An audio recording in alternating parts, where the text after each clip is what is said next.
Hi, మీరు చూస్తున్నారు talking movies with I dream. నేను భార్గవ్. సో ఈరోజు మనతో పాటు ఉన్నారు ఒక వెరీ టాలెంటెడ్ యాక్టర్. అంటే సాధారణంగా ఒక సామెత ఉంటుంది, మీకు అన్నం అంతా చూడవసరం లేదు, ఒక మెతుకు చాలు ఎంతవరకు ఉంటుంది. అలా తనని ఒక్క సినిమాతో చెప్పొచ్చు ఎంత టాలెంటెడో. సో వంశీ అని చెప్పాకంటే దేవినేని మురళి అంటే ఇప్పుడు ట్రెండింగ్లో అది ఉంది కాబట్టి అలా నడుస్తుంది. Hi Vamshi. Hi hi Bhargav. ఎలా ఉన్నారు అని అడిగితే సినిమా డైలాగ్లో చూస్తున్నారు కదా అని కాకుండా ఎలా ఉన్నారు చెప్పండి. సూపర్గా ఓకే. సో రామ్ గోపాల్ వర్మ గారి సినిమా అంటేనే ఒక సెన్సేషన్, అది పక్కన పెడితే. సో ఆల్మోస్ట్ 1 వీక్ దాటింది కాబట్టి ఈ సినిమాలో మీరు ఒక అద్భుతమైన క్యారెక్టర్ చేశారు, దేవినేని మురళి. రెస్పాన్స్ ఎలా ఉంది బయట? Response is terrific Bhargav.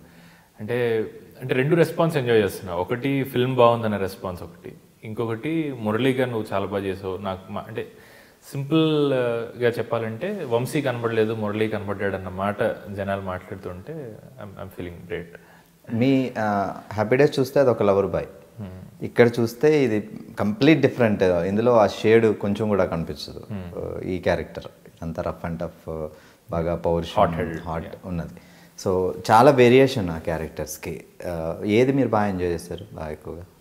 అంటే యాజ్ అన్ యాక్టర్ అన్నీ ఎంజాయ్ చేస్తున్నా. ఇన్ఫ్యాక్ట్ అంటే నేను హ్యాపీ డేస్ చేసినప్పుడు ఎంత క్యారెక్టర్లోకి వెళ్ళి చేశాను, మురళీగా చేస్తున్నప్పుడు కూడా అలానే చేశాను. సో ఎంజాయ్ చేయటం అంటే 2 ఎంజాయ్ చేశాను అని చెప్పాలి. బట్ మురళీది కొంచెం ఎక్కువ చేశాను అని చెప్పాలి. ఎందుకంటే పర్సనల్గా నాకు ఇలాంటి ఫిల్మ్స్ ఇష్టం, ఇలాంటి రోల్స్ ఇష్టం, విచ్ ఆర్ ఇంటెన్స్, కొంచెం గొంతు వాడుకోగలిగిన క్యారెక్టర్స్ అనమాట. ఎమోషన్ బయట.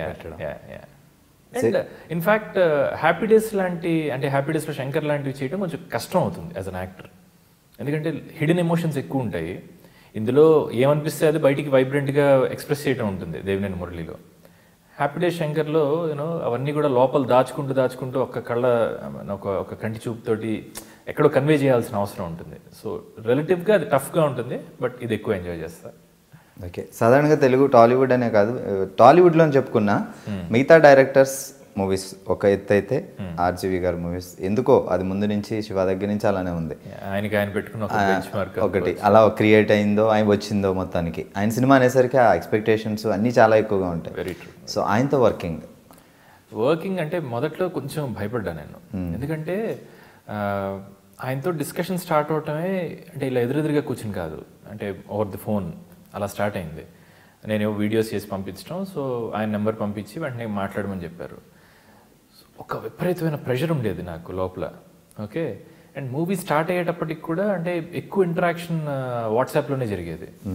అండ్ ఆయనలో ఉన్నది ఏంటంటే అనవసరమైన డిస్కషన్ ఏం పెట్టినా సరే మొహం మీద చెప్పేస్తారు. అది ఒక్కసారి పడింది నాకు. అప్పటి నుంచి వాట్సాప్లో యా అప్పటికి Hindi killing Veerappan version shoot అవుతుంది అనమాట. Hindi version of killing Veerappan shoot అవుతూ ఉంటే నేను ఏదో అడిగా, ఐ ఆస్క్డ్ హిమ్ సంథింగ్, అంటే జస్ట్ బీ ఇన్ టచ్ అనమాట. అంటే నా ఫొటోస్, వీడియోస్ అవన్నీ పంపించేశాను. ఆయన హైదరాబాద్ వచ్చినప్పుడు ఒకసారి కలిసిన తర్వాత Vamshi we're definitely working in this film అని మాట్లాడేశారు, చెప్పేశారు అది. బట్ మురళియా కాదా అన్నది నాకు ఇంకా గాంధీ అండ్ నెహ్రూ క్యారెక్టర్స్ ఇంకా కన్ఫర్మ్ కాలేదు.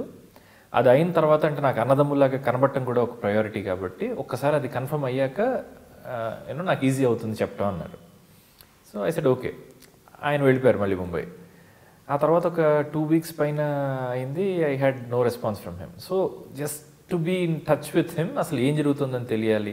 And at the same time నాకేంటంటే మురళిగా చేయాలంటే నేను ఏమైనా నా ఫిజిక్ని ఏమైనా మార్చుకోవాల్సిన అవసరం ఉందా అన్నది కూడా ఒక కన్సర్న్ అనమాట. అప్పటికప్పుడు 10 రోజుల్లో షూట్ అంటే మనం ఏం చేయలేము. అది అడగటానికి ఒకసారి ఐ టెక్స్టెడ్ హిమ్. ఫార్మాలిటీగా కూడా ఉంటుంది అని అడిగితే వెంటనే టక్కన ఒక దెబ్బ కొట్టినట్టు సమాధానం వచ్చిందనమాట. అప్పుడే టేకెన్ బ్యాక్, ఏంటి ఇతను ఇంత హార్ష్గా ఎలా రిప్లై ఇచ్చారా అని అనుకున్నా.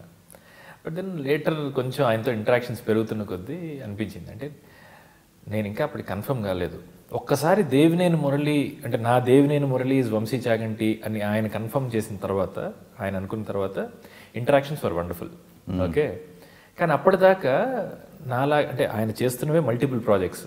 ఒకవైపు రాయ్, ఒకవైపు సర్కార్ 3, అప్పటికి కిలింగ్ వీరప్పన్, వంగవీటి, ఇన్ని ప్యారలల్ ప్రాజెక్ట్స్ చేస్తూ ఉంటే ఎన్ని డిపార్ట్మెంట్స్ ఉంటాయి, ఎంతమంది మనుషులు ఉంటారు, ఎంతమంది యాక్టర్స్, టెక్నీషియన్స్, ఎంతమంది ఆస్పైరింగ్ యాక్టర్స్, ఆస్పైరింగ్ టెక్నీషియన్స్ కదా. సో వీళ్ళందరూ అతనితోటి ఇంటరాక్ట్ అవ్వడానికి ట్రై చేస్తుంటారు. సో ఆయన వాట్సాప్ ఓపెన్ చేస్తేనే కనీసం 30-40 కాన్వర్జేషన్స్ ఉంటాయి. సో ఐ థాట్ ఆ ఫేజ్లో ఉన్నప్పుడు అది ఆ మాత్రం కామన్ ఏమో, విషయం లేకుండా హాయ్ బాయ్లు చెప్పడం పాయింట్ లేదని అప్పుడు అర్థమైంది. ఓకే, చెప్పదు ఏం పెట్టారో అది ఆయన అంత అంటే నథింగ్ ఇన్ స్పెసిఫిక్. అంటే నేను చాలా క్యాజువల్గా అంటే hope killing Veerappan is going fine అలాంటిది ఏదో మెసేజ్ పెట్టా. Okay, then he replied I hate insipid questions అన్న. ఐ టెల్ యూ, నాకు ఇన్స్పీడ్ మీనింగ్ కూడా సరిగ్గా తెలియదు అప్పటికి. కాంటెక్చువల్గా అర్థం చేసుకున్నా తప్ప, but I was taken back. నేను కూడా చెప్పా, sir my basic interest is not on killing Veerappan, it is on Vangaveeti. So చాలా రోజుల తర్వాత డిస్కషన్ స్టార్ట్ చేస్తున్నాను కాబట్టి I thought it's safe way to have a conversation with you, please let me know about Vangaveeti అని చెప్పా. అండ్ కొంచెం time తీసుకున్న తర్వాత probably he was busy then. ఆ తర్వాత I understood that he's a very sweet person. And నాకు పర్సనల్గా అంటే he's a very good friend now. So ఎన్ని రోజులు షూట్ చేశారు వంగవీటి మీ క్యారెక్టర్? ఓవర్ ద అంటే అది లెక్క చెప్పలేము, but over the span of like 6 months, total working days ఒక 70-75 ఉంటాయేమో. అందులో ప్రాబ్లీ నాది ఒక 30 days అలా చేస్తుంటాం, 30-35 days. బట్ అంటే వేరియస్ లొకేషన్స్ చేయటం వల్ల మాకు తెలియలేదు అంటే ఎన్ని రోజులు చేసాం అన్నది. Hi, this is Vamshi Chaganti. Subscribe to iDream Media.